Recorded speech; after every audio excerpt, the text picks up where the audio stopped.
No exercise diet, papayat agad-agad basta tiisin mo ring huwag kumain ng kanin at iba pang source ng sugar. Yan ang pangako ng ketogenic diet. Pero ang tanong, safe ba to?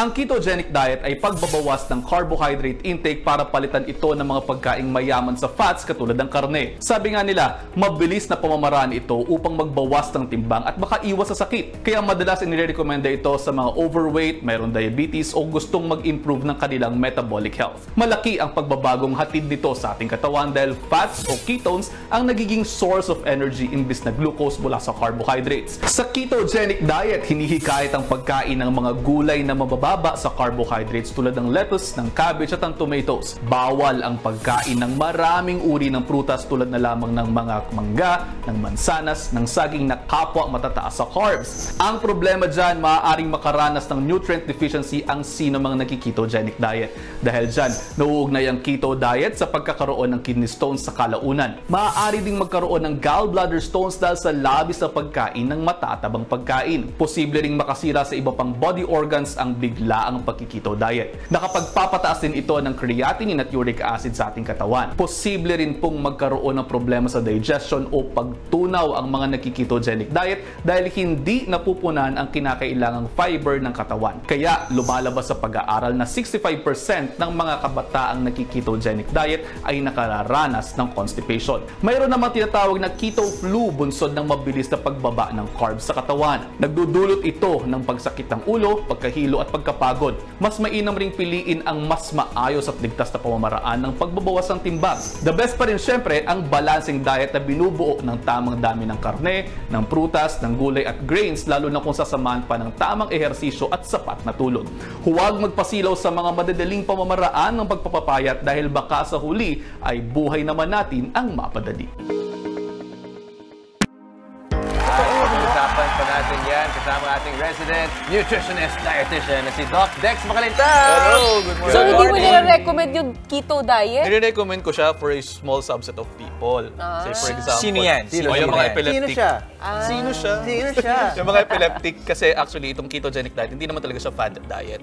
Siya ay nire-recommend is a therapeutic type of diet na para talaga sa mga epileptic. Wait, paano kung nagmamadali ka? Gusto mo magpapayat ng mga 3 buwan lamang? 3 buwan? Ganun lang. Oh, pwede ka naman pumayat dyan. Yun nga lang, be ready lang kasi minsan may ilang mga problemang nag-arise. For example, pwede magkaroon ng gallbladder stones, pwede magkaroon ng uric acid stones, pwede magkaroon ng kidney stones kasi masyadong namomobilize yung fat stores. Okay. Also, meron ding mga tao na, meron kang familial hypercholesterolemia. Ibig sabihin, yung pamilya mo, mataas yung cholesterol pala, or yung mga ninuno mo, mataas pala yung cholesterol, tapos hindi mo alam. No. So kasi pwedeng tumaas yung cholesterol ulit at ito yung maging dahilan ng pagkakaroon ng sakit sa puso. Although meron mga sinasabi ang mga tao na, ay hindi naman problema yung cholesterol.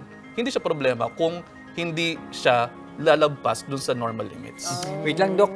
Curious lang ulit ako para lang maintindihan ulit ng mga kapatid natin. Bakit siya ideal para sa mga epileptic? Ayun. Kasi yung mga epileptic na nakita nung unang panahon na masyadong mabilis kumbaga yung waves sa brain nila.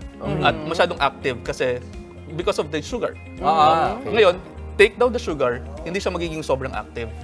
So parang ganon. So parang hindi mabilis kasi yung proseso ng pagkuha ng enerhiya sa ketogenic diet. At yung, so yung sugar na yan, yung sugar na yan. galing din sa white rice, Yes, so white rice, white pasta, no? yung mga simple carbs. Okay. That's why, Bread. ang kung gusto nating pumayat, simple lang naman complex carbohydrates ang kainin, lean, protein, healthy fats. Ano yun? Okay, complex carbohydrates, kunyari brown rice, o yung oats natin, o yung ating mga gulay, mga prutas, mga ganyan.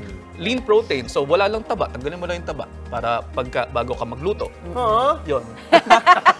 And then, Baliktad eh. Nagprotesta yung isa doon. yan, pero pwede ka pa rin naman kumain ng may konting taba. Pero Doc, tama ba? Kasi parang napapansin ko, maraming ang bilis pumayat sa keto, pero nag-yo-yo, parang Yes, bumabalik. nag-yo-yo. Bakit ganun? Kasi nga po, hindi siya sustainable. So kapag kumain ka ulit ng mga pagkain na, yung kunyari, gustong-gusto mo, kunyari carbohydrates, pwede siya mag-rebound. So yun yung sinasabi na yo-yo. So, yo-yo, ang taba mo na naman. Yo-yo. Parang ganun. Bakit nga ba sumikat itong keto diet? Ayun, kasi maraming proponents na nakita, nakakapayat pala talaga siya. Oo nga, nakakapayat. Pero remember, sabi nga ng mentor ko na si Dr. Michael Greger ng ACLM, American College of Lifestyle Medicine, the goal of weight loss is to be healthy. It is never to fit in a skinnier casket. So, Mas kasi, casket. yes. Kasi kung pwede kang mamatay ng maraming dahilan Totoo no? naman, So, totoo. kapag ka mali yung pagkain mo, maraming mga pag-aaral, maraming mga case reports na nagsasabi na hindi tama yung pagkakagawa nila ng diets nila. Kunyari, diabetiko, nagkaroon ng diabetic ketoacidosis. So, masyadong tumaas yung ketone bodies nila sa utak, nagkaganyan, na comatose. Ayun, yun ang nangyari. At yung sa nating kaibigan, si Chinky Navasero, siya ay nag-content. Nakita natin na ganun yung nangyari sa kanya.